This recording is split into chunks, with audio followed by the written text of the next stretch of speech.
Kabanata 6521.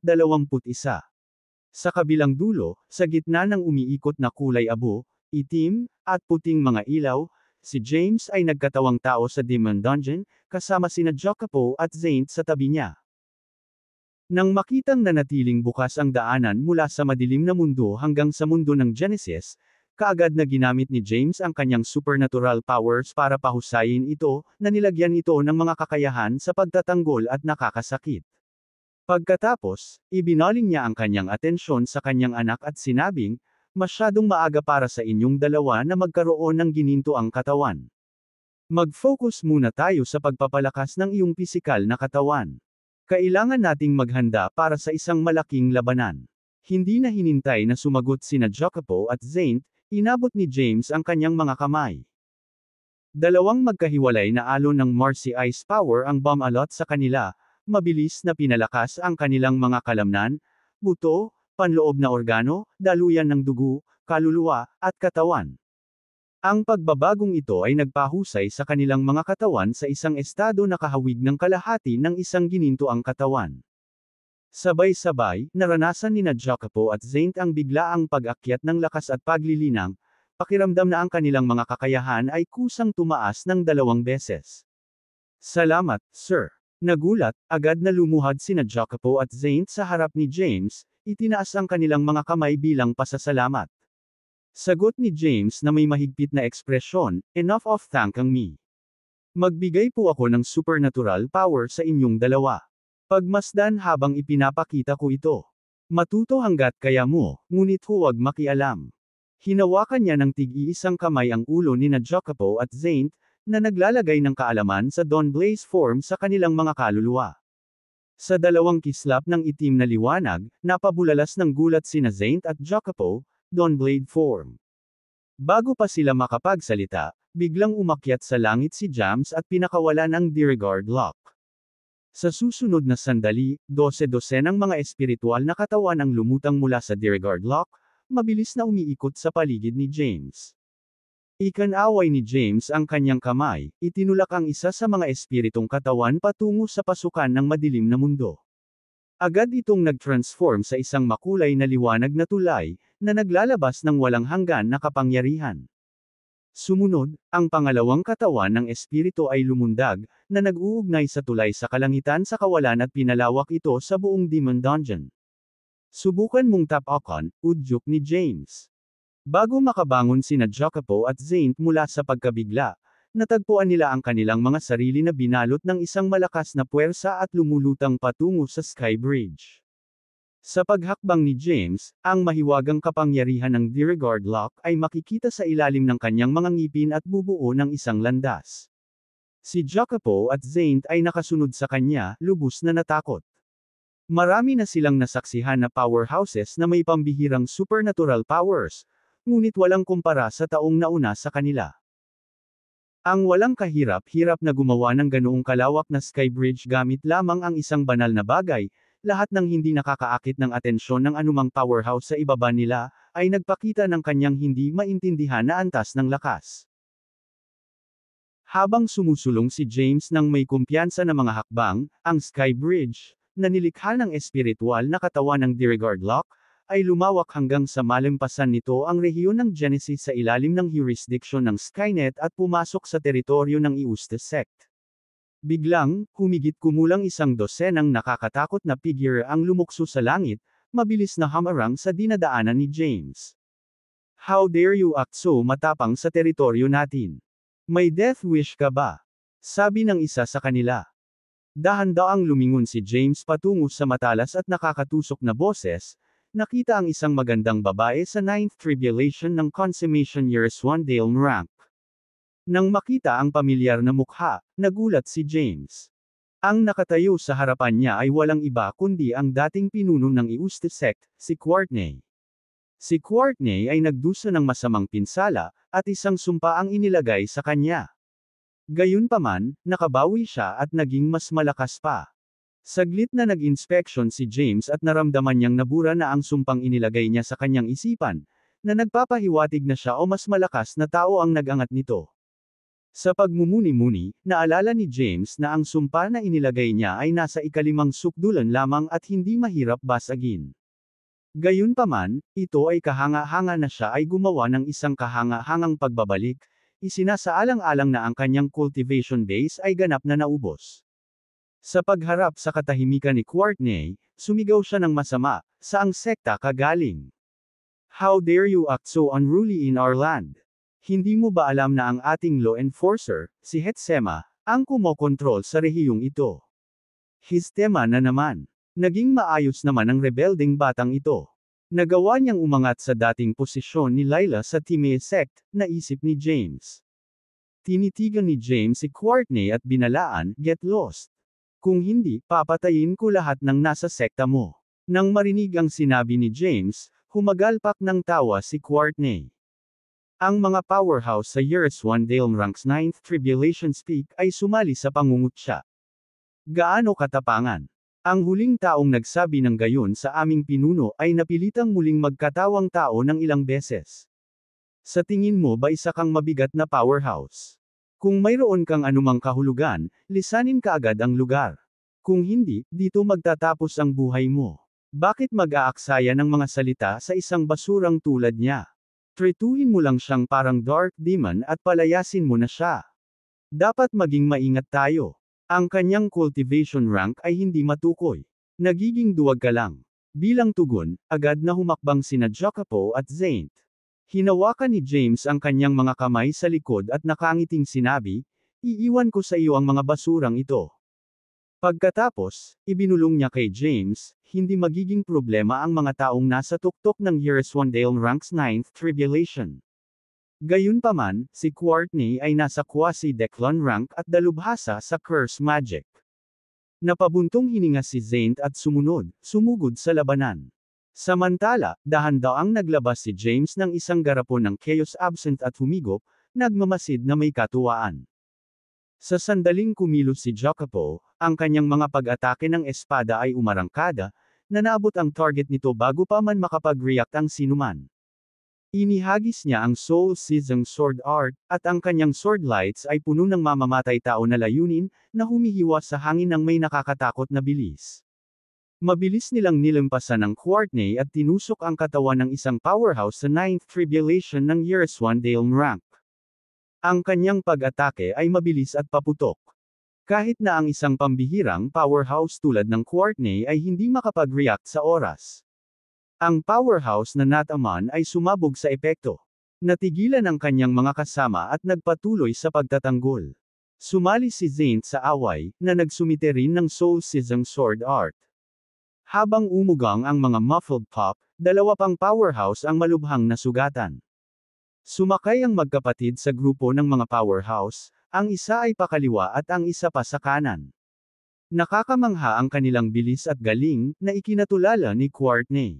Di nagtagal pagkatapos magsimula ang labanan, tumalsik ang dugo, at ang mga putol na bahagi ng katawan ay nahulog mula sa langit. Ang dosenang mga powerhouse na kasama ni Courtney ay hindi man lang nagkaroon ng pagkakataong gumanti bago sila walang awang pinatay. Si Courtney ang huling tumayo mula sa kanyang orihinal na partido. Ang kanyang ekspresyon ay halatang natigilan habang sinabi niya, mga walang pusong demonyo. Mukhang kailangan kong gumuhit ng dugo ngayon. Sa isang mabilis na paggalaw, minanipyala niya ang mga itim na curse inscriptions at pinagsama ang mga ito sa kanyang historial power. Ang kanilang nakababahalang presensya ay sapat na upang magpadala ng panginginig sa gulugod ng isa. Napaatras sa takot sina Zaint at Jacopo na parang may kinakaharap na mabigat na kalaban. Bakit ka nagpapanik? Siya ay walang iba kundi isang langgam na Year-Ocon sa iyong mga paa. Mag-charge ka na. Saway ni James, saka humigop ng Chaos Absinthe. Dahil napanatag ang loob ng dalawa sa sinabi ni James, nagpalitan ng tingin ang dalawa at sinugod si Courtney gamit ang kanilang mga espada. Sa isang iglap, ang kanilang mga espada ay nagpakawalan ng 32 sinag ng sword light, mabilis na umikot sa paligid ng Courtney sa kawalan, na nag-iwan ng mga dagwang sugat sa kanyang katawan. Ang mabilis na pag-atake ay nakagambala sa kanyang mga pagtatangka na ilabas ang curse inscriptions, na naging dahilan upang siya ay walang pagtatanggol at hindi makaganti. Galit na galit, mabilis na iniabot ni Courtney ang kanyang mga kamay, na nagpatawag ng mahabang latigo sa kanyang pagkakahawak.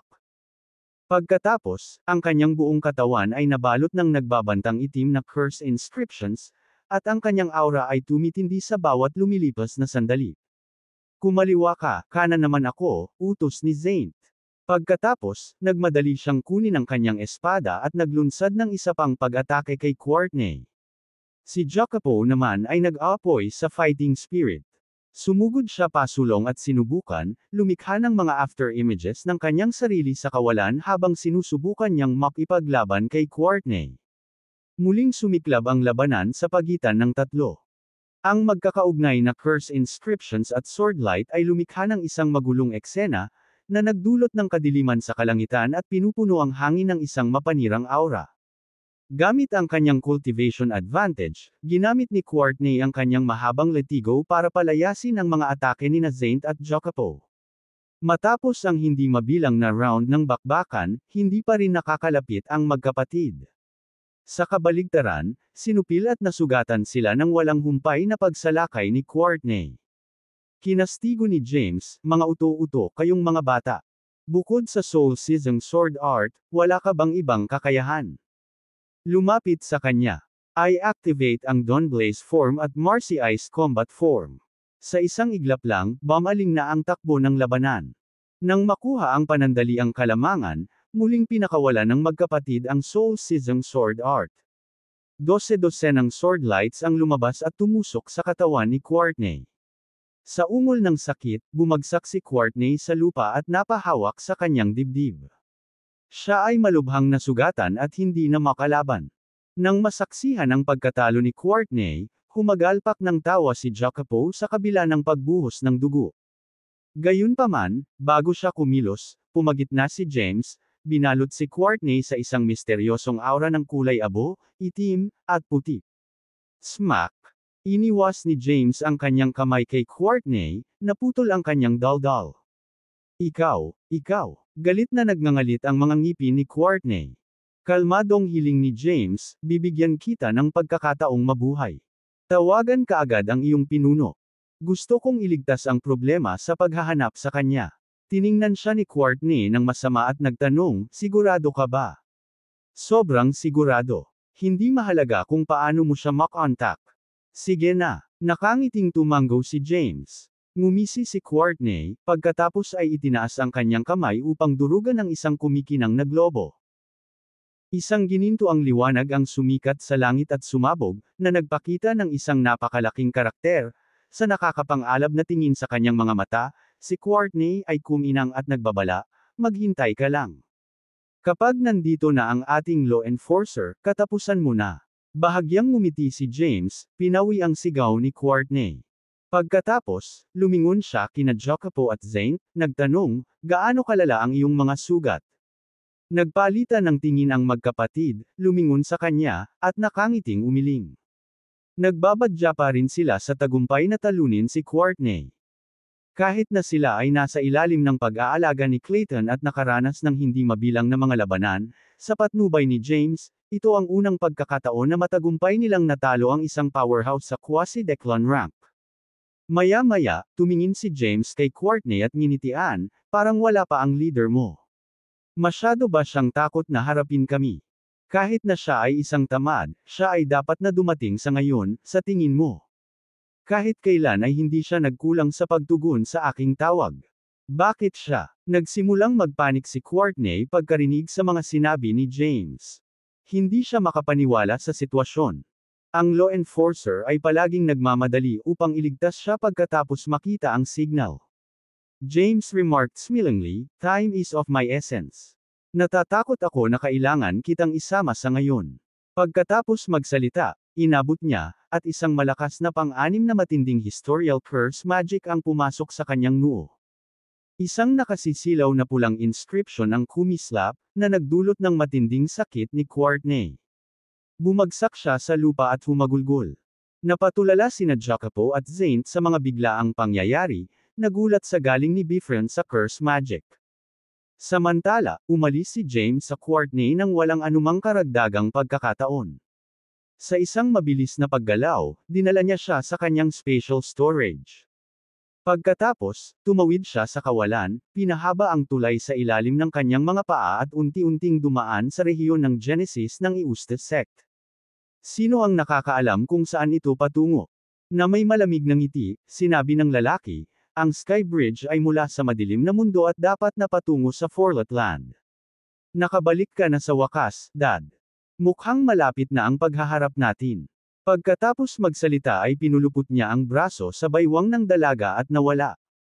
Samantala, inalis ni na Jacopo at Zaint ang landas, hakbang-hakbang na ginawa ang Skybridge hanggang sa dumaan sila sa teritoryo ng Eustace sect at makapasok sa Sanctum Genesis World. Sa daan, inalis nila ang sinumang ng ahas na humadlang sa kanilang paglalakbay. Naging mas kumpiyansa sina Jacopo at Zaint sa bawat laban at pinatay ang hindi mabilang na tila mabibigat na kalaban, unti-unting pinipino ang kanilang Dawnblaze form. Sa oras na umalis ang grupo sa Sanctum Genesis World, halos lahat ng kanilang powerhouses sa tuktok ng Hereswandale rank ay natalo, naiwan lamang ang mga mahihinang cultivator na masyadong natatakot na hamunin sila. Biglang huminto si Jacopo, tumuro sa unahan, at sinabing, nauna sa amin ang Zindaros Genesis World, sir. Iyan ang teritoryo sa ilalim ng jurisdiction ng bagong alyansa. Nawala si Uncle Truett matapos kabkuban siya ng 5 powerhouse mula sa bagong alyansa sa kanyang pagtatangka na sakupin ang Zindaros Genesis World. Kumunot ang noo ni James at nagtanong, sino ang 5 powerhouse na ito? Lumapit si Zaint at sumagot, Zantoni Fergant ng Tempestaria, Waldo Jefferson ng Javarai sect, Lamiel Jankinton ng Jersente sect, Tace Fajardo ng Beleriand Dynasty, at Uldre Tadrond ng Yaqui sect. Ito ang mga powerhouse na umabot sa 8th Quasi-Declon rank.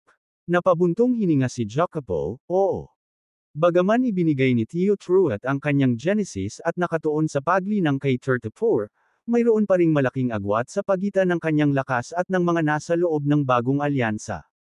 Nang marinig niya ito, naging malungkot ang ekspresyon ni James.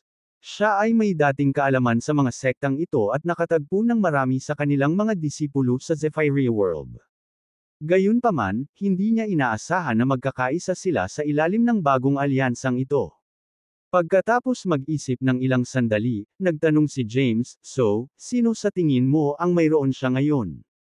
Nagkatinginan sina Jacopo at Zaint at sabay na sinabi, Yaqi's Holiness. Sagot ni James, oh. Ano ang humantong sa iyo sa conclusion na iyon? Dahil kinubkob siya ng mga kapangyarihan ng bagong alyansa at tiyak na nahuli siya, sagot ni Zaint, ang tono nito ay may galit.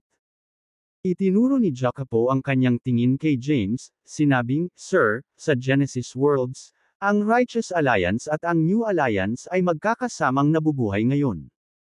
Gayunpaman, sa kabila ng pagsunod sa batas ng Tai Chi, mayroon pa rin silang mga salungatan at katulad ng tubig at apoy, na walang puwang para sa pagpaparaya sa isa't isa.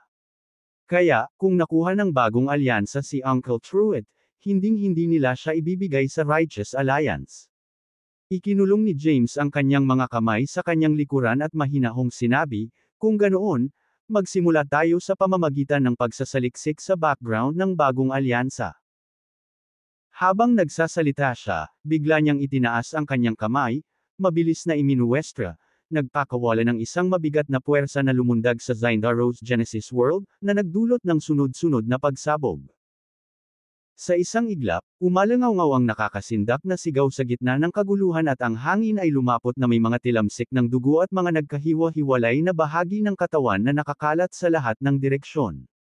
Gulat na pinagmamasdan ni na Jacopo at Zaint ang isang malawak na itim na ulap sa paligid ng Zindaros Genesis World. Pagkatapos ng maingat na inspeksyon, napagtanto nilang hindi iyon ulap. Sa halip, ito ay isang napakalaking grupo ng 10-10 bilyong tropa na maingat na nagmamarcha sa mga pormasyong militar na may mga banner na nakataas sa kalangitan. Casual na nagpakawala si James ng makapangyarihang puwersa na pumanaw sa taliban ng hukbo, na kumitil sa buhay ng daan-daang milyon, kabilang ang maraming powerhouse sa tuktok ng Hereswandale ranks 9th Tribulation at ilan sa Quasi-Declon rank. Nang tumila na ang alikabok mula sa pagsabog, biglang huminto ang hukbo, at 3 figure ang lumitaw, na nagpapamalas ng kamahalan at kapangyarihan. Kabilang sa kanila ang 2 lalaki at 1 babae, bawat isa ay napapalibutan ng sarili nilang Genesis Divine Light. Pinalamutian nila ang makapal na baluti at naglabas ng isang regal na tindig. Ha! Napangisi si James matapos silang makilala. Sa Genesis Worlds, sila ay itinuturing na nakatayo sa tuktok ng lakas. Nakatayo sila sa mga pinakamakapangyarihang nilalang sa buong 3,000 orihinal na mundo. Ang katangian at integridad ng 4 na individual na ito ay kapuri-puri, na higit pa sa mga taksil at mapanlinlang na matatanda ng Genesis Worlds. Nadama ni James na ang grupo ay magiging kapaki-pakinabang sa pagpuksa sa Tai Chi sa lalong madaling panahon. Pagkatapos magdesisyon, dahan-dahan siyang lumapit sa kanila, habang ang Sky Bridge ay patuloy na nabubuo sa ilalim ng kanyang mga paa. Sa pagmamasid sa galaw ni James, nagpalitan ng tingin sina Jacopo at Zaint. Pagkatapos, mabilis silang sumunod, mahigpit na hinawakan ang kanilang mga espada na may mapagbantay na mga ekspresyon. Nang makitang humakbang si James palapit sa kanila, agad na tumayo sina Wera, Matias, at Prinsesa Lumia na parang naghahanda na harapin ang isang mabigat na kalaban.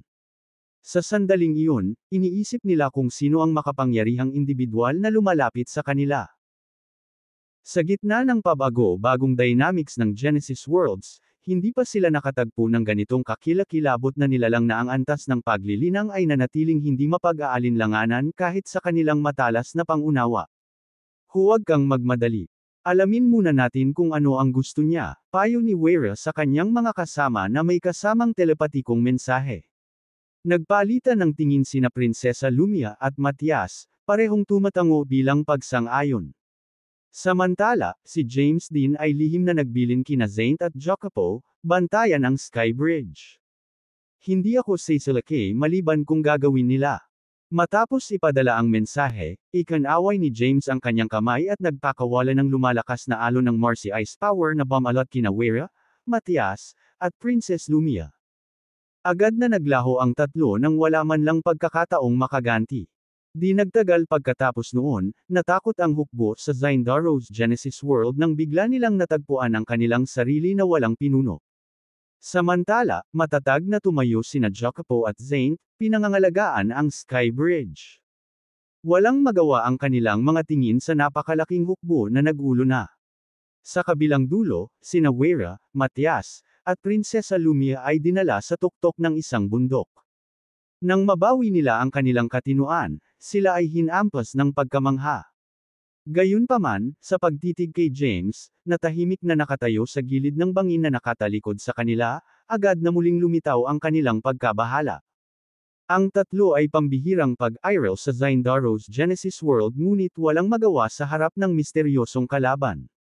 Malalaman nila ang mga posibleng kahihinatnan kung ang mabigat na tao sa harap nila ay nagpasya na ipamalas ang kanyang lakas sa kanila. Maaari nilang matugunan ang kanilang pagkamatay sa lugar. Gayunman, ilang katanungan ang nananatili sa kanilang isipan: gaano kalakas ang tao na gumamit ng gayong kakilakilabot na supernatural na kapangyarihan. Nagpalitan ng tingin sina Wera, Matias, at Prinsesa Lumia, na tila nagpapahayag ng kanilang iniisip.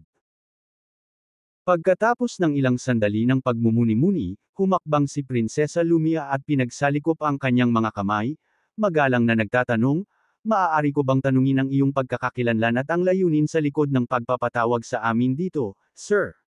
Nanatiling nakatayo si James na nakatalikod sa kanya, hinayaan ang simoy ng hangin na dahan-daang ginulo ang kanyang mahabang buhok. Sa sandaling iyon, tila siya ay isa sa maalon na tanawin. Ang kanyang tahimik ngunit makapangyarihang presensya ay nagpabigat sa tatlong nakapaligid sa kanya. Natigilan si Princess at napakunot ang noo sa frustration. Ni hindi namin matukoy ang iyong pinagmulan. Nagkatinginan sina Wera at Prinsesa Lumia na medyo nahihiya. Samantala, hindi na lang sila pinansin ng kabilang partido, na iniwan sila sa dilema. Sa sandaling iyon, humakbang si Matias at bumantong hininga. Kung hindi ako nagkakamali, dapat ay galing ka sa Dark World. Tama ba ako? Nanatiling tahimik si James sa kanyang tanong, ngunit itinaas ni na Prinsesa Lumia at Wera ang kanilang mga ulo, hindi maitago ang kanilang pagkagulat. Kung ang lalaking nauna sa kanila ay mula sa madilim na mundo, magkaproblema sila. Kinailangan nilang sumunod sa batas ng Tai, na nag-uutos sa kanilang pagsalungat sa lahat ng dark beings. Mula nang mailabas ang utos ng Tai Chi, nakapatay na sila ng libo-libong dark beings at nagdulot na ito ng walang katapusang puot. Matapos ang mahabang katahimikan, inangat ni James ang kanyang ulo at bumantong hininga, "I've meticulously calculated it. Mahigit 20 entrepak na ang nakalipas mula noong huli tayong nagkita sa Zephyria World." Pagkatapos ng revelasyon, agad na nagulat sina Wera, Prinsesa Lumia, at Matias. Ang mga salita ng makapangyarihang lalaki ay pumukaw sa matagal nang nakalimutang alaala ng nakaraan. Ang trio ay galit na sinala ang kanilang mga alaala, sinusubukang alalahanin ang mga kaganapan at mga tao mula sa Zephyria World. Sa bandang huli, tila naalala nila ang isang partikular na individual at ang kanilang mga mata ay sabay-sabay na nanlaki sa gulat. Sa sandaling iyon, ibinaba ni James ang kanyang disguise at inihayag ang kanyang aktwal na hitsura. Ang gwapong mukha ni James ay tumama sa tatlo na parang kidlat. Biglang nagbago ang kanilang mga ekspresyon, ang kanilang mga mata ay puno ng hindi makapaniwala. Nagrekampo si Wera at tinuro si James, nagtanong, "Ikaw, 49 ka na?" Nataranta, tinitigan ni Princess Lumia si James at nalaglag ang panga nito. Naikuyom naman ni Matias ang mga kamao at napaatras. Wala ni isa sa kanila ang umaasa na ang kanilang kalaban mula sa Zephyria World, na sa huli ay inagaw ang mana ni Franciscus, na lamaking napakalakas. Mula sa kanilang intel, nalaman nila na 49 si James, ang kasumpa-sumpa na figure mula sa Dark World, ang pangunahing target ng utos ni Tai Chi. Nangako si Tai Chi ng mga mahiwagang gantimpala para sa sinumang makakatalo kay James, kabilang ang mga pambihirang armas at kasangkapan. Kahit na ang pagkakataong maabot ang Declan rank at ma-promote sa isang posisyon sa panig ng Tai Chi ay hindi malayong mangyari. Bukod sa hindi lamang ang nagtagumpay ay ginawaran, ngunit ang buong sekta ng isang tao ay aani rin ng mga benepisyo. Ang pang-akit ng katanyagan, lakas, kapangyarihan, at katayuan ay nanunukso. Sa abot ng mga gantimpala na ito, ang pangangibabaw sa Genesis World at pagtatatag ng kanilang sekta bilang pinakamalakas ay hindi na isang panaginip. Ito ay isang tukso na bumihag sa mga puso ng lahat ng mga powerhouse sa Genesis Worlds. Gayunpaman, nang harapin ang katotohanan ng pagharap kay James, natagpuan ng tatlo ang kanilang mga sarili na nakatingin sa isang bangin ng tila hindi malulutas na mga hadlang. Posible kayang wakasan si James.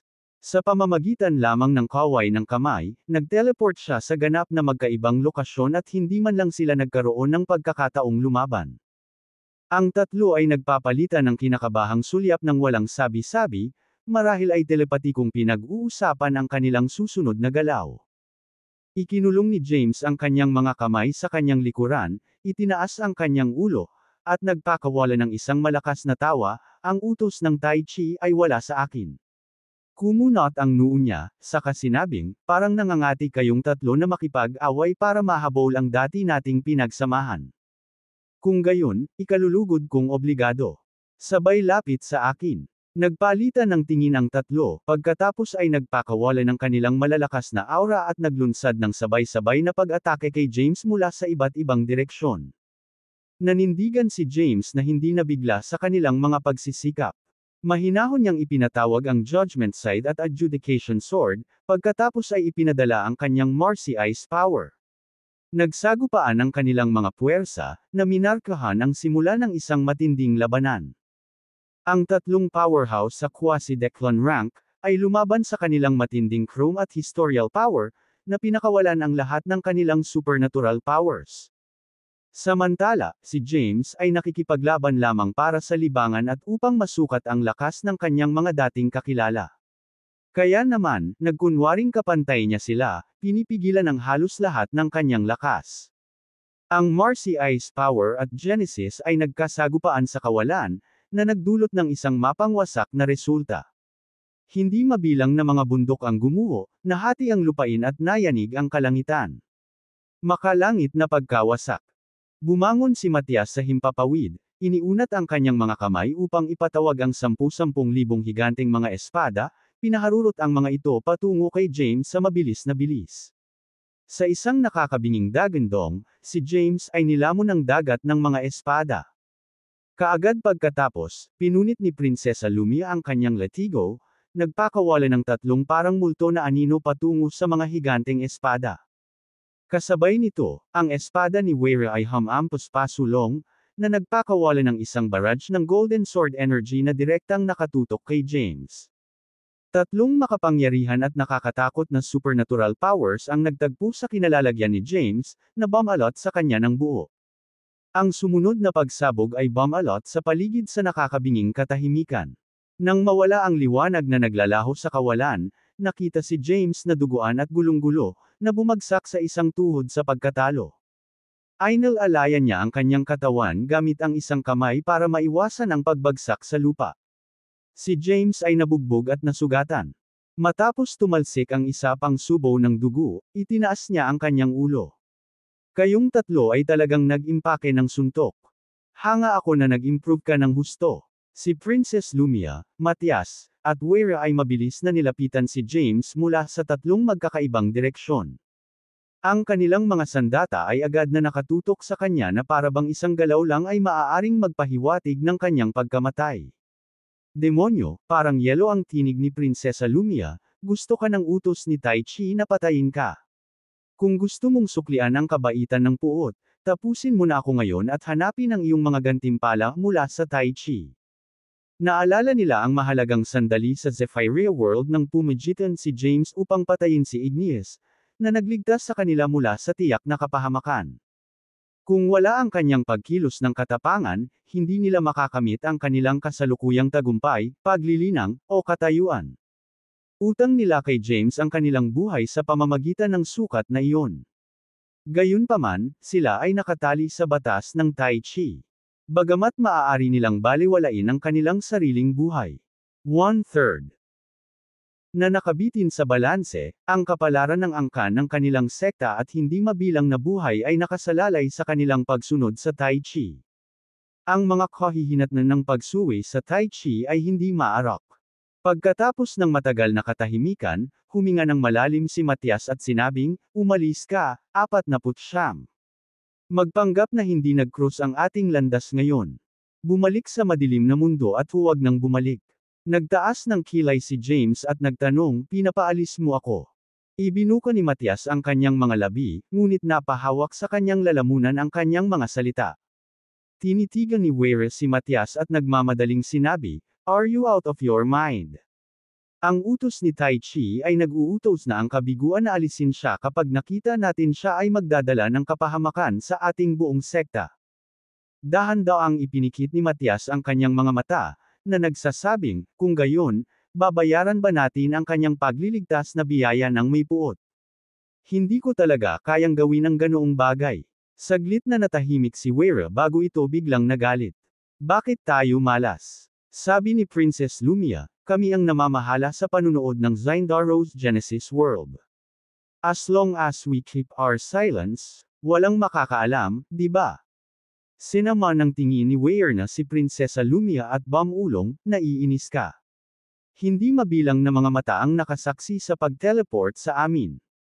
Kung hindi tayo magpaliwanag kina Yakis at Nando, magkakaproblema tayo." Sumagot si Prinsesa Lumia, "Kung gayon, magiging ingrate ba tayo? Kahit na kaya mong gawin, hinding-hindi ako makakayuko ng ganito kababa." Tumalim ang titig ni Weira habang binalikan ang sinabi nito, "Ano ang ipinahihiwatig mo? Kino-question mo ba ang pagkatao ko? Sa tingin mo ba gagawa ako ng ganoong bagay?" Bumantong hininga si Matias, si Tempestora ay palaging isa na naglalagay ng interes kaysa sa lahat. Sa sobrang malapit na maabot ng mga reward ng Tai Chi, dapat ay sabik na sabik kang pumatay ng 49. Mariing sumenya si Weira habang sumisigaw, "Kalokohan! Ni hindi kinikilala ng Tai Chi ang anumang iba pang sekta maliban sa Timea sect at Yaki sect. Kahit na alisin natin ang 49, hindi natin makukuha ang pabor ng Tai Chi. Makikinabang lang tayo sa iba. Tingin niyo ba akong tanga?" Habang nagtatalo sila sa isa't isa, ngumiti si James. Galit na putol ni Weira, "Tama na. Hanggat mayroon kayong lakas ng loob na tanggapin ang kahihinatnan, wala rin akong dapat ikatakot. Kaagad pagkatapos, lumingon si Wera kay James at hinimok, umalis ka kaagad, 49. Nabayaran na namin ang aming utang. Inayos ni James ang sarili at dahan-daang bumangon. Then, he reminded, sigurado ka ba? Kung papatayin mo ako, hindi mo lang itataas ang iyong katayuan, ngunit magkakaroon ka rin ng higit na lakas. Hindi ba gusto ninyong tatlo na makapasok sa Declan rank? Binatukan siya ni Prinsesa Lumia, nababaliw ka na ba? Gusto mo ba talagang maging abo ka? Sino ba ang hindi gustong maabot ang Declan rank? Gayunpaman, mas gugustuhin kong tumahak sa landas ng katwiran. Kung naging ingrate ako, paano kung pumasok ako sa Declan rank? Ano ang pinagkaiba ko sa isang kahabag-habag na tao? Kinagat ni Matias ang kanyang mga ngipin, at kitang-kita ang kanyang determinasyon. Umalis ka na. Habang tumatagal ka rito, mas malaki ang panganib na kinakaharap natin. Tandaan, mula sa sandaling ito, wala kaming utang sa iyo. Nagtakip din ng ngipin si Warya. Nang marinig ang hindi natitinag na determinasyon sa kanilang mga boses, lumambot ang ekspresyon ni James. Gumawa siya ng ilang hakbang, nadapa siya. Muli siyang tumingin sa kanila at sinabing, aalis na talaga ako. Kayong tatlo ay napalampas ang isang magandang pagkakataon. Tinatrato ni James ang kawalan. Isang huling sulyap sa kanila ni James, tumanggo pagkatapos ay unti-unting nawala sa kawalan. Nasugatan ba kayong dalawa? Agad na tanong ni Wera. Kalokohan. Sino ang nasugatan? Nawalan lang kami ng pagkakataong maabot ang Declan rank. We're just trying to come to terms with it. Pakli ni Prinsesa Lumia, kumikinang ang mga mata sa iritasyon. Buntong hininga. Bakit kailangang 49 ang Dark World's Demon? Bakit hindi na lang si Yokis o si Nando? Napasimangot na umiling si Matias. Nang marinig ang kanilang palitan, napaupo si Wera sa lupa at napabuntong hininga, hindi ba kayong dalawa ang handa ng pakawalan siya? Nagsisisi ka na ba? Umikot ang mga mata ni Matias, at sumagot, hindi ko talaga kayang maging isang taong walang utang na loob. Binalaan ako ng aking Grand Patriarch na kung gagawin ko ang isang bagay na iyon, kahit na maabot ko ang Declan rank, hinding-hindi ko maaabot ang Declan Mahayana rank. Ngumisi si Wera, kalokohan yan. Kung gayon, paano nalampasan tayo ng isang napakasamang tulad ni Yokis sa paglilinang? Napaka-clueless mo. Bago ang Declan rank, kailangang umasa sa talento at swerte. Gayunpaman, pagkatapos na makapasok sa Declan rank, malaki ang magiging bahagi ng mga nakaraang gawain ng isang tao at kailangan niyang harapin ang mga nakaraang maling gawain. Kahit na ang isang walang katulad na powerhouse ay hindi makakayanan ang isang gawa na tulad ng kawalan ng utang na loob. Kahit ilang beses silang sumailalim sa reincarnation, naabot ang Declan Mahayana rank ng Declan rank. Ngumuso si Wera, naiintindihan ko. Talagang ayaw niyong bitawan siya, pero natatakot lang kayong hadlangan ang landas ninyo para maabot ang Declan Mahayana rank. Nagpalitan ng tingin sina Matias at Prinsesa Lumia, piniling huwag makipagtalo kay Wera. Biglang hinimok ni Wera, sige, oras na para bumangon. Naghihintay pa rin ang ating mga tropa sa ating pagbabalik. Kailangan nating mabilis na burahin ang kanilang mga alaala. Kung hindi, mapapawi ang ating mga sekta kapag natuklasan ang nangyari kanina. Sa kanyang pag-udyok, tumayo sina Prinsesa Lumia at Matias. Tinangka nilang umalis ngunit bumagsak sa hindi nakikitang hadlang at napaatras. Si Prinsesa Lumia ay may natatarantang ekspresyon habang hinihingal, saan tayo pinapunta ng 49? Bakit may harang dito? Hayaan mo akong subukan muli. Inabot ni Wera ang kanyang kamay at tinawag ang kanyang Genesis. Pagkatapos, sumugod siya sa barrier. Sa isang matunog na kalabog, siya ay napatumba muli. Ayos ka lang ba? Inaalaya ni Matias si Wera, baka sa mukha niya ang pagkalito. Bastos ka. Ayos lang ako. Dumura si Wera ng isang subo ng dugo, pagkatapos ay agad na umupo sa isang lotus na posisyon upang gamutin ang kanyang mga sugat. Anong nangyayari? 49 ay nasa 5th quasi-Declan rank lamang. Paano niya tayo nahuhuli dito? Nag-aalala si Prinsesa Lumia. Nakatakda ba tayong makulong dito magpakailanman? Ipinahayag din ni Matias ang kanyang pag-aalala. Hindi ba't boses iyon ng 49? Bulalas ni Prinsesa Lumia na nakatikip ang kamay sa bibig sa gulat. Pero di ba umalis na siya? Bakit naririnig pa natin siya? Nanlaki ang mga mata ni Matias.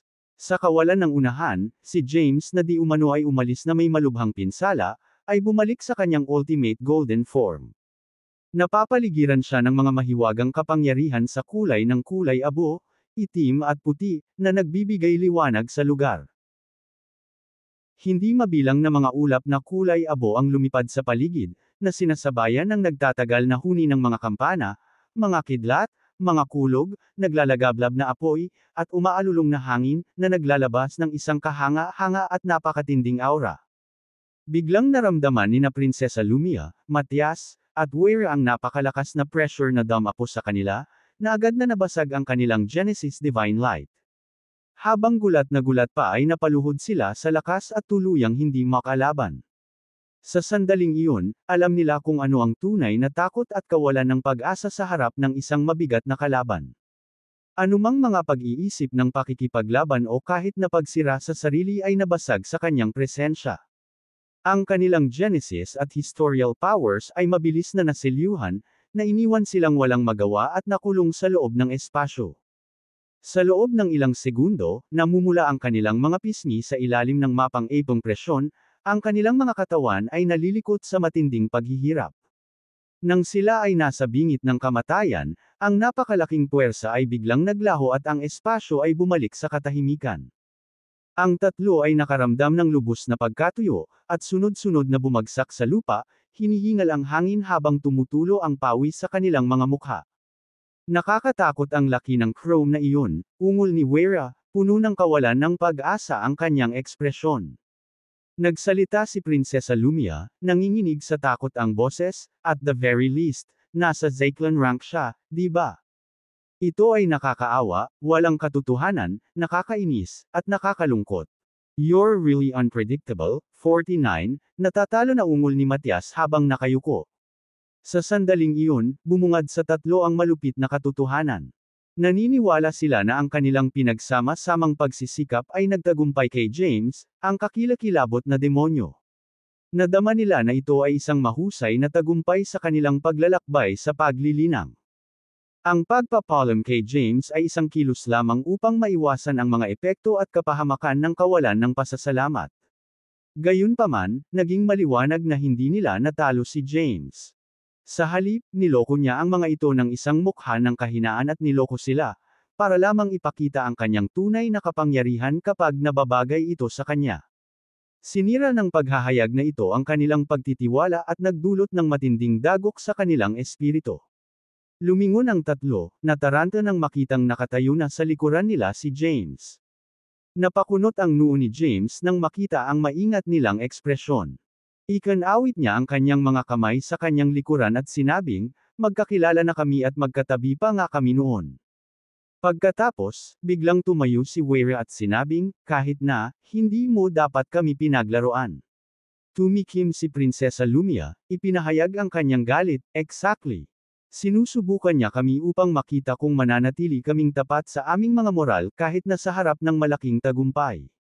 Natigilan sina Weira at Prinsesa Lumia sa sinabi ni Matias. Samantala, tinitigan ni Matias si James at nagtanong, why go through such elaborate measures, 49? Ano ang sinusubukan mong makamit?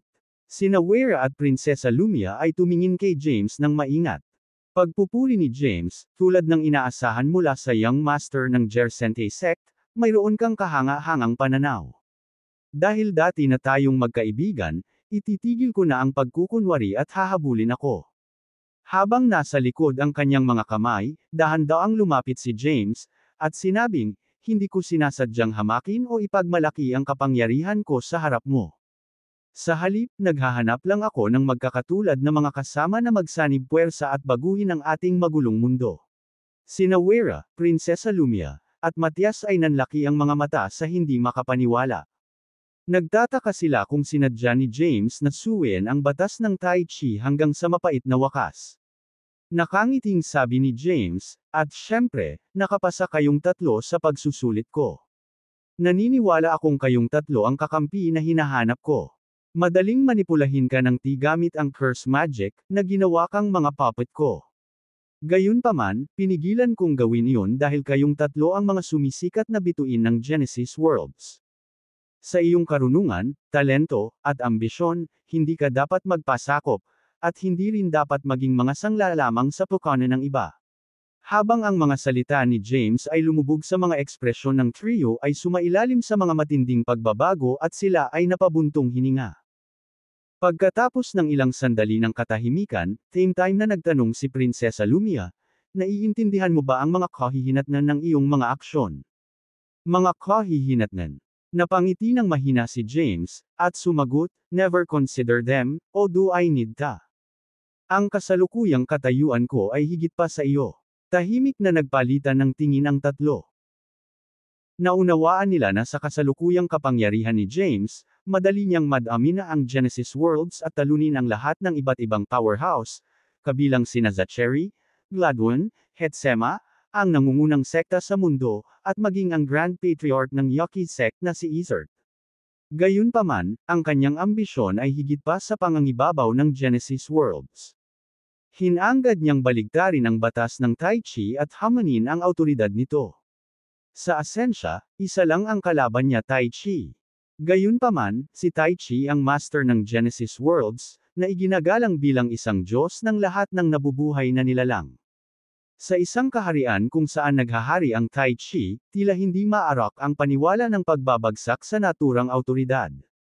Alinman sa manatili ka at sumali sa aming layunin at sundin ang aking patnubay, sana, makahanap tayo ng karaniwang batayan. Alternatively, pakakawalan na kita agad. Gayunpaman, magiging mga estranghero at kaaway tayo mula sa puntong ito. Dapat ba umabot dito? Nagsalubong ang kilay ni Wera. Si Matias ay tumira sa lupa, nagpatawag ng isang alak na lang at kumuha ng mahabang draft. Bagaman siya ay nanatiling tahimik, ang kanyang mga aksyon ay nagsasalita ng mga volume, na nagpapahiwatig ng kanyang desisyon. Gulat na napatingin sa kanya sina Prinsesa Lumia at Wera. Hindi mo ba isasaalang-alang muli, Matias? Tanong ni Wera. Kumusta naman ang pagiging leader ng Jersente sect? Tumikim si Prinsesa Lumia, na parehong kagyat. Inilapag ni Matias ang kanyang wine gourd, at sinabing, habang ang 49 ay isang beses lamang nag-cross ang landas sa atin, ang kanyang pangunawa sa atin at sa Genesis Worlds ay higit pa sa atin. Bagamat hindi ko masasabing kinakatawan ko ang aking sekta, tiyak na makakapili ako sa aking ngalan.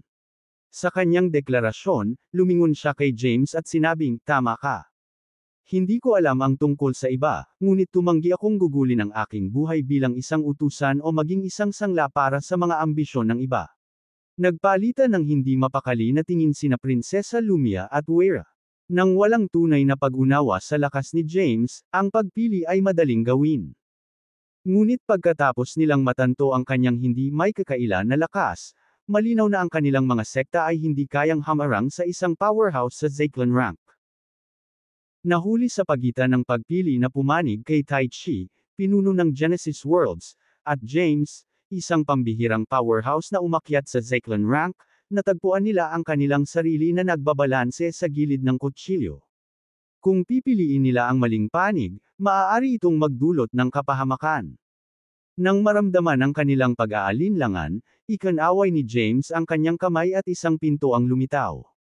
Sa kabila ng threshold nito ay makikita ang pamilyar na tanawin ng Genesis Worlds, na nag-aalok ng sulyap sa mundong kilala nila. Nakangiting sabi ni James, you don't need to hesitate so much. Maaari kang maglakad sa pintuan o umupo tulad ni Matias para makipag-chat sa akin. Nakipagpalitan ng tingin si Prinsesa Lumia kay Wera, tila nakapagdesisyon na. Nang may determinasyon, nagngangalit siya at napaupo sa lupa.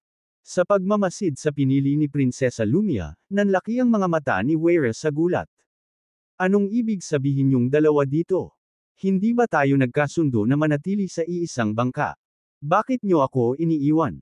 Tumingin sa kanya si Prinsesa Lumia at sumagot, hindi kami makakapili para sa iyo. Dapat kang magpasya para sa iyong sarili.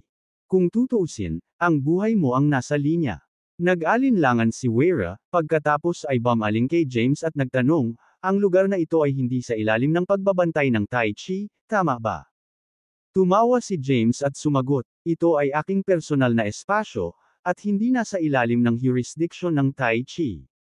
Kung ganoon, ano ang dapat ipag-alala? Nagkibit balikat si Weira, saka umupo. Lumabas si Zen ni James at mabilis na isinara ang pinto. Pagkatapos, umupo siya at kinuha ang 3 garapon ng Keros mula sa kanyang special na imbakan, na ibinigay sa 3. Sandaling natigilan ang 3, bahagyang natigilan sa biglaang kilos. Hindi lahat ay nagkakaroon ng pagkakataon na matikman ang Keros ng Skynet, sabi ni James, pagkatapos ay kumuha ng isang garapon ng Chaos Absinthe at humigop.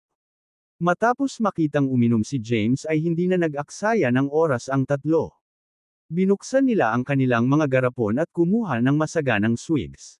Para sa mga cultivator ng kanilang tangkad, ang duwag ay hindi kailanman isang issue.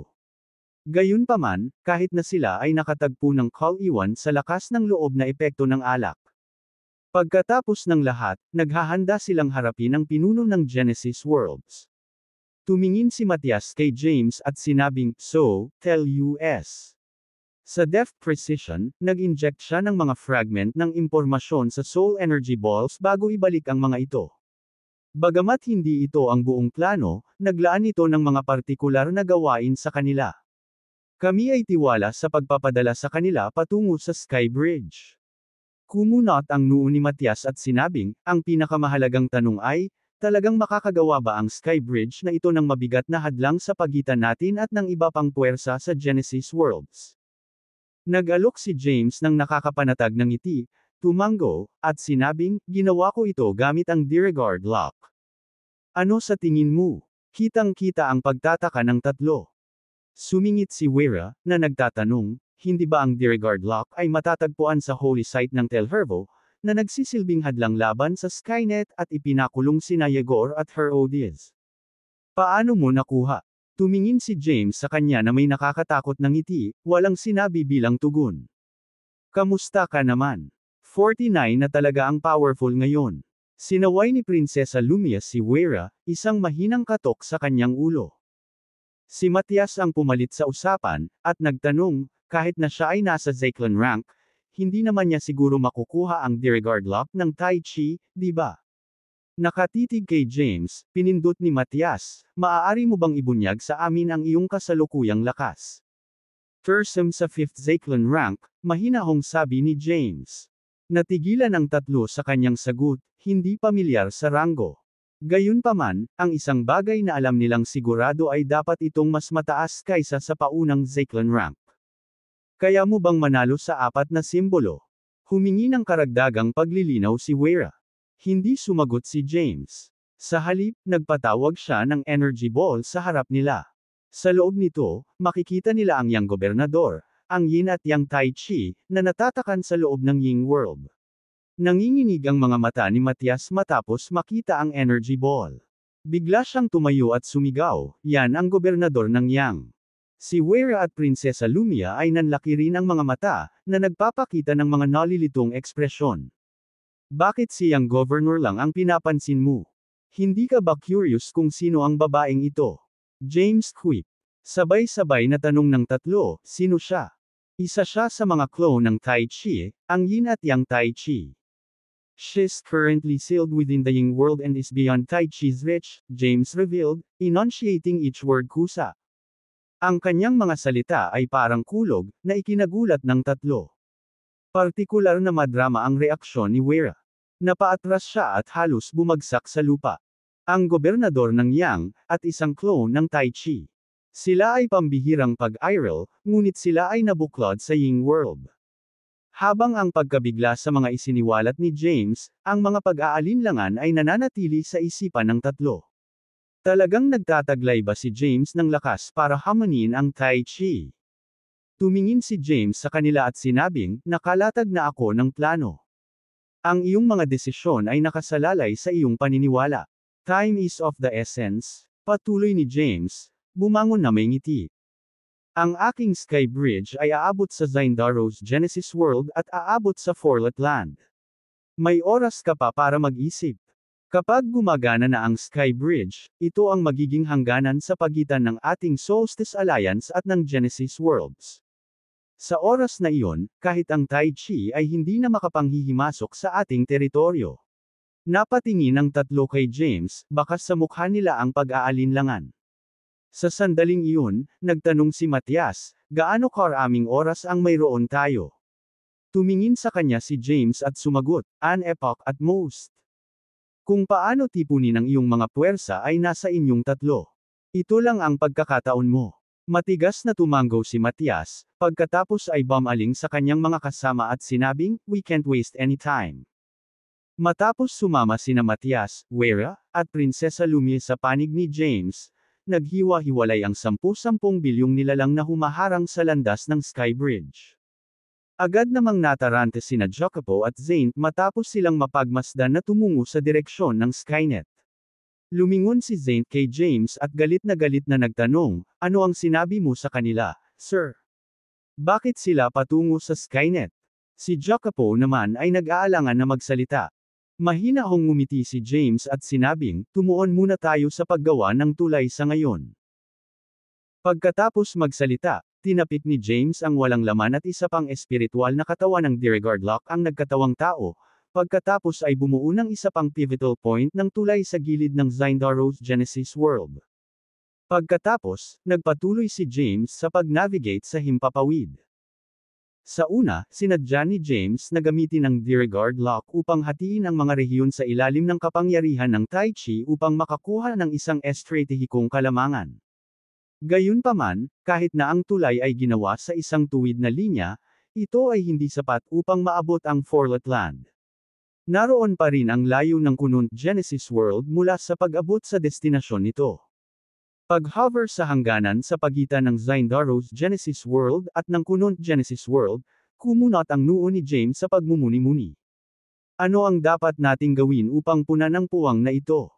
Hindi maibigay sa kanya ni Jacopo at Zane ang sagot. Ang Beefer na nakilala nila ay isang walang kapantay na powerhouse, at ang paghingi ng kanilang mga opinyon ay parang sarcastic. Maaari nating gawing base ng lumilipad na espiritong hayop ang lugar na ito. Nagpasya si James, pagkatapos ay ipinatawag si Yuka. Si Yuka ay lumitaw sa kanyang tunay na anyo, isang napakalaki at marilag na ibon na may kahanga-hangang presensya. Nasaksihan ang kadakilaan ng napakalaking banal na ibon, natagpuan ni Jacopo at Zane ang kanilang sarili na labis na namangha. Naramdaman nila na mas malakas ang nilalang kaysa sa kanila.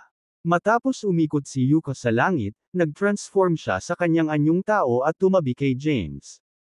Nagtanong si James, ano sa tingin mo? Binitawan ni Yuka ang kanyang Zen at tiningnan ang kunund Genesis World, pagkatapos ay umiling, sinabing, masyadong masikip. Kailangan natin ng mas maraming espasyo.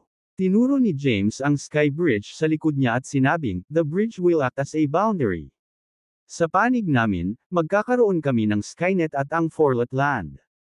Iyon ay magiging tungkol sa 4 na Great Genesis Worlds at 120 Micro Genesis Worlds.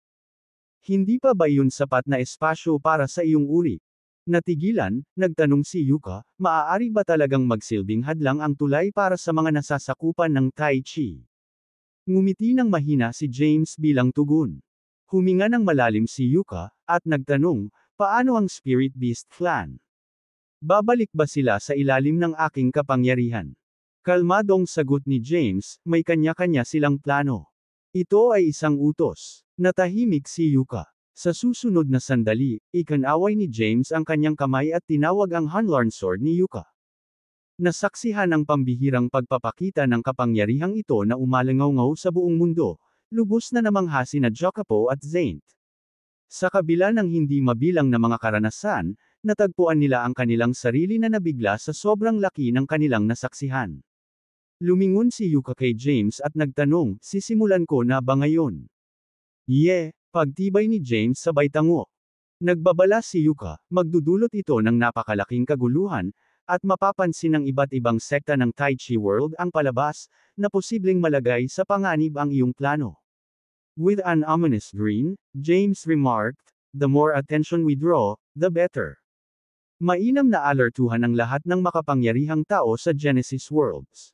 Nagulat si Yuka, nagulat na napatingin kay James. Handa na ba si James na magpakawala ng kaguluhan at igiit ang dominasyon sa Genesis World?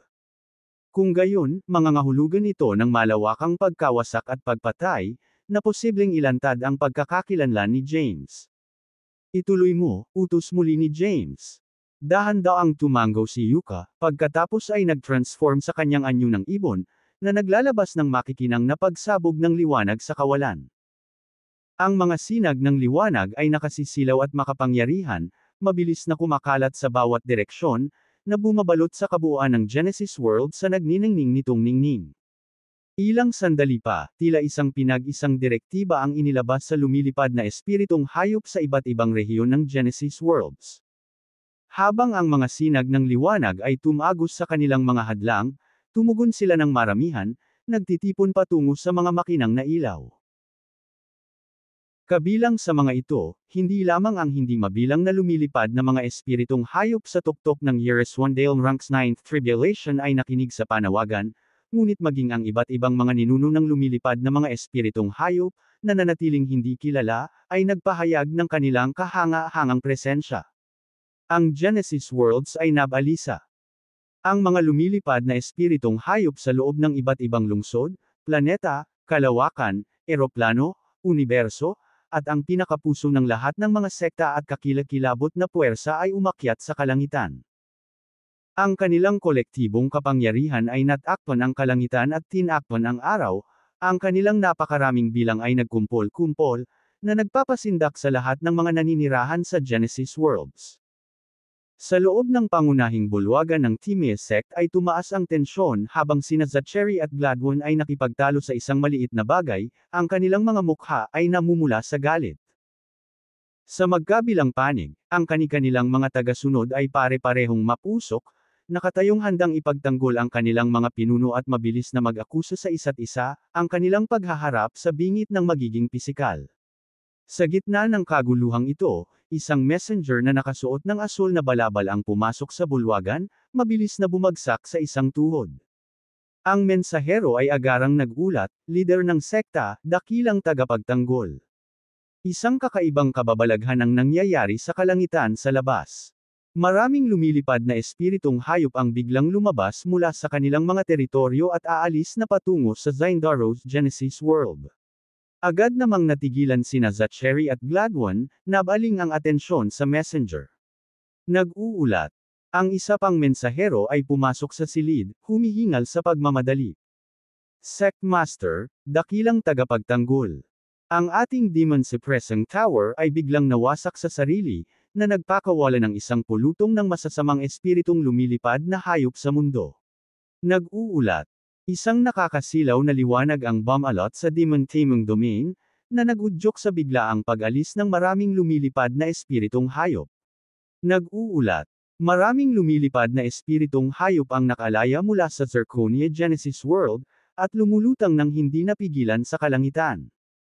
Humihiling ng reinforcements ang Zirconia Tower. Daan-daang mga mensahero ang bomb-ahas sa bulwagan, lahat ay may mga ulat ng lumilipad na mga espiritong halimaw.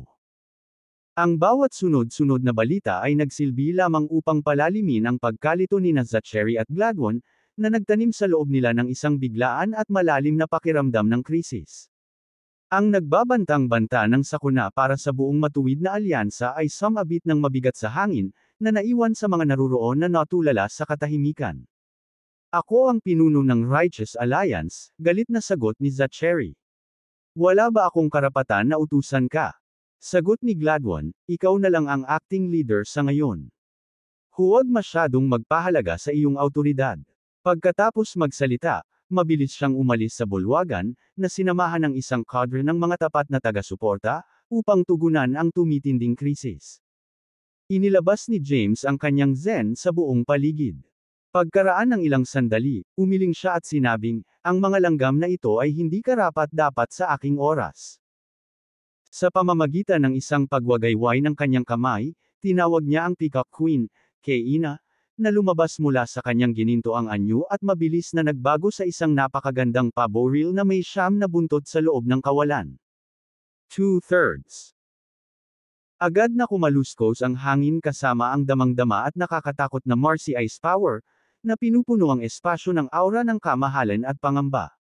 Habang lumalabas ang pagpapakita ng lakas na ito, ang mga lumilipad na espiritong hayop, na nagbigay-pugay kay Yuka, ay tumahimik sa isang iglap. Hindi ka ba nag-enjoy sa magandang laban? Si Clayton, na ipinagmamalaki ang 7-star combat power, ay maaaring mangibabaw sa orihinal na mundo. Siguradong hindi ka mahuhuli. James quipped, cast a playful glance at Keina. Tanong ni Keina, papatayin ko ba silang lahat? With a chuckle, James replied, huwag ka munang magpakahirap sa kanila. Mas mainam kung mapapastol natin sila patungo sa Sky Bridge. Pagkatapos, kung tumanggi silang magpasakop, patayin sila. Agad na nagpakawala si Keina ng isang malakas na sigaw, na ibinuka ang kanyang malalaking pakpak at mabilis na pumailanglang sa mga ulo ng nagtipon-tipon na makapangyarihang mga figure mula sa iba't ibang sekta, na epektibong pinutol ang kanilang mga ruta ng pagtakas. Sa isang matikas na paggalaw, si Keina ay pamitik sa kanyang mga pakpak, na nagpadala ng isang malapad na balahibo na mga espada na dumadaloy sa kalangitan. Sa isang serye ng mga nakamute na epekto, ang mga blades na ito, na nilagyan ng Marcy Ice Power, ay mabilis na tumusok sa libo-libong mga nilalang. Isang nakakabinging dagandong ang umalangaw-ngaw sa himpapawid habang ang nagtipon-tipon na makapangyarihang mga figure, na sumugod kay Keina, ay bumagsak mula sa langit at nababalot sila ng manipis na dugo. Ang mga dumating mamaya ay nagmamadaling gumamit ng kanilang mga sandata upang protektahan ang kanilang sarili mula sa pagsalakay ng mga balahibong espada na umuulan mula sa itaas. Bakas sa kanilang mga mukha ang pagkagulat, nagsimula silang umatras ng dahan-dahan patungo sa Sky Bridge. Nasaksihan ang nangyayaring kaguluhan, nagbago ang kilos ni Jack Opos, isang pagkabalisa na pumupukaw sa loob niya. Paano kung papayagan mo akong sumali?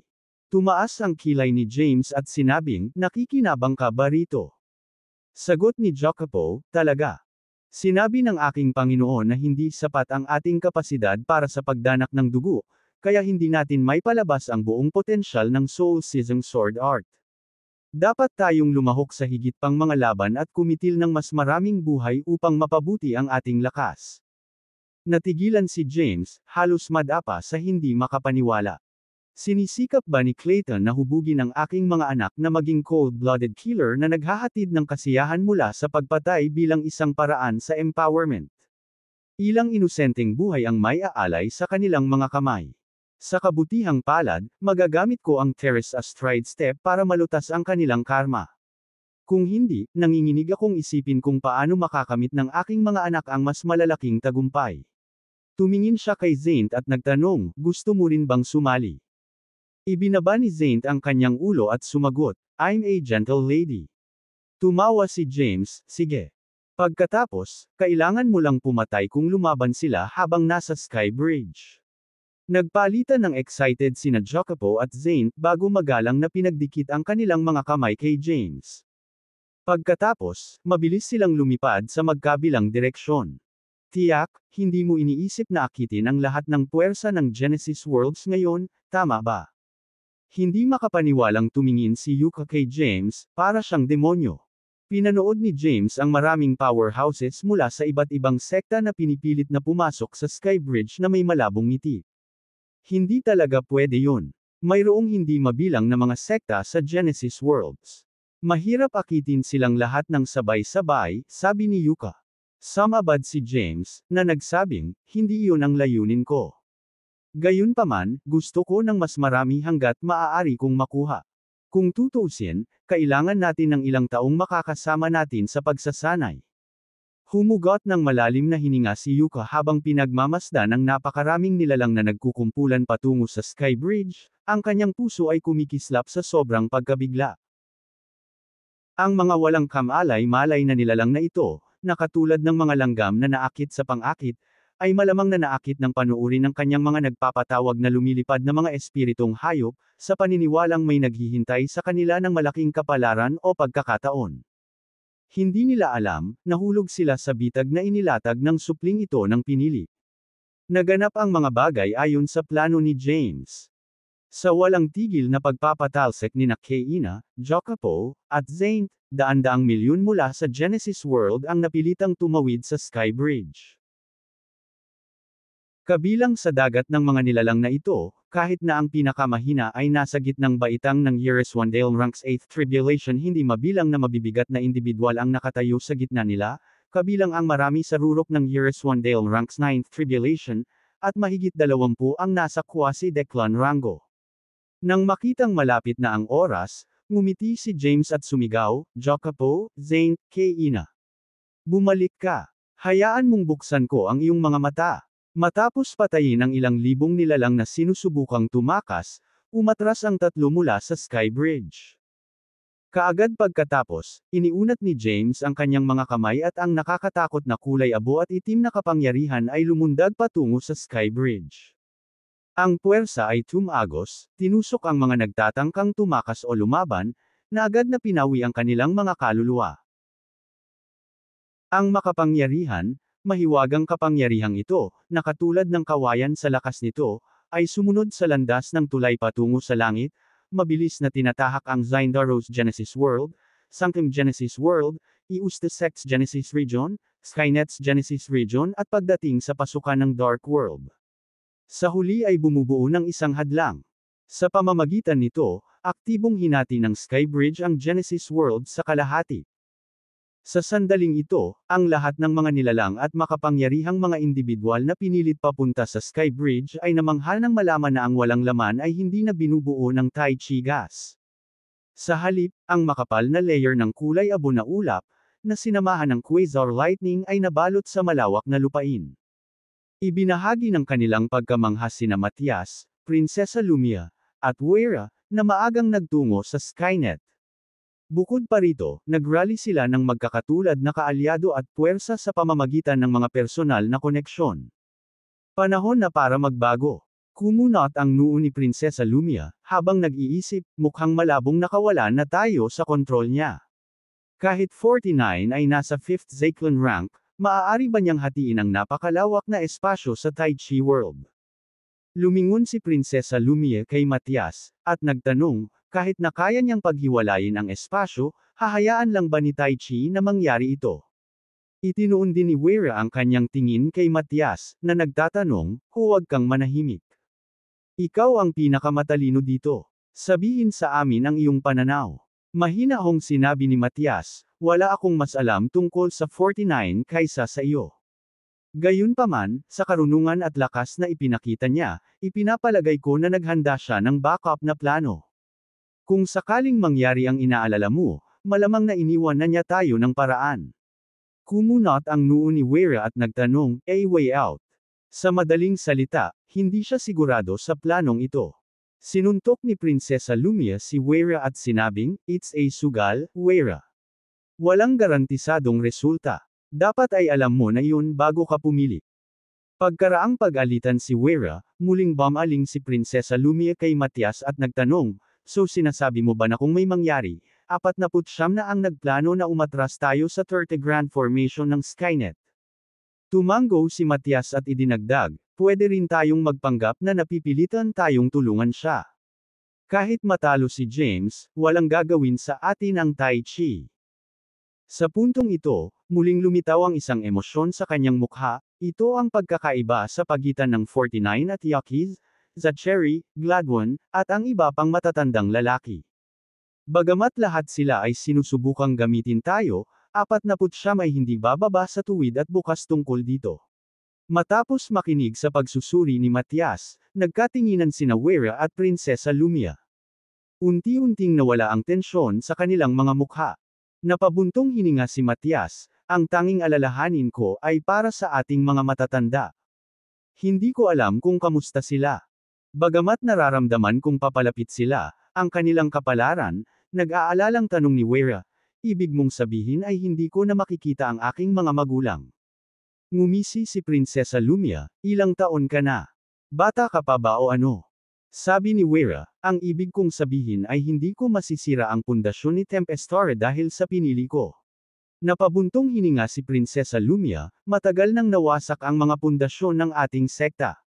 Sa sandaling nawasak ang Genesis Worlds, wala kaming naiwan.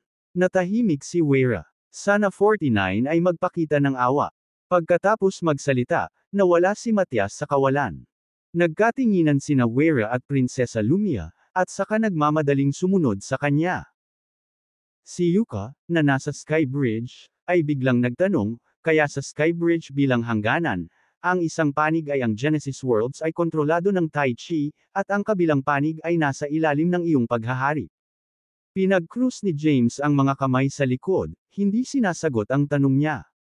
Bagamat ang Sky Bridge ay nilikha ng Disregard Lock ng Tai Chi, maaari lamang nitong balansehin ang mga powerhouse mula sa Genesis Worlds.